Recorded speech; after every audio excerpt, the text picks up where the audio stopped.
হরে কৃষ্ণ বন্ধুরা, সেদিন আমি কুলের আচার বানিয়েছিলাম। এই কুলগুলো নিয়ে লবণ হলুদ মেখে 3 দিন ধরে রোদে শুকিয়েছিলাম।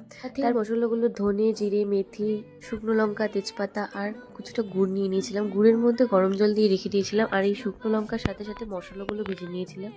শুকনো লঙ্কাটা আগে তুলে রেখেছিলাম, নাহলে বেশি পরিমাণে পুড়ে যেত। তারপরে এই মশলাগুলো আমি বেটে নিয়েছিলাম। খুব বেশি মিহি করে বাটবো না আর খুব বেশি গোটা গোটাও রাখবো না, এইরকম একটা কনসিস্টেন্সি রেখে। আর তারপর শুকনো লঙ্কাগুলো আমি এখানে হালকা চিলি ফ্লেক্সের মতো করে ব্লেন্ড করে নিয়েছিলাম। তারপর সেই গুড়টা আমি হাত দিয়ে মেখে নিয়েছিলাম আর কড়াইতে তেল দিয়ে তেজপাতা দিয়ে শুকনো কুলগুলো দিয়ে দিয়েছিলাম। তারপর এগুলো হালকা করে ভেজে নিয়ে আমি এর মধ্যে স্বাদ মতো নুন দিয়েছিলাম। তারপর কুলগুলোকে আমি এভাবে খুন্তিতেই ভেঙে ভেঙে নিচ্ছিলাম যাতে মশলাটা ভালো মতো ঢোকে। তারপর যে গুড়টা আমি গুলে রেখেছিলাম সেই গুড়টা এখানে ছেঁকে দিই, কেননা গুড়ের মধ্যে বালি থাকার সম্ভাবনা থাকে। তারপর গুড়টা আমি আবার ভালো মতো ভেঙে নিয়ে তারপর মশলাগুলো দিয়ে দিই। মশলাগুলো দিয়ে দেওয়ার পরে ভালো মতো নেড়ে চেড়ে নিয়ে কিছুটা শুকিয়ে যাওয়ার পরে হয়ে গেল দারুণ টেস্টি কুলের আচার।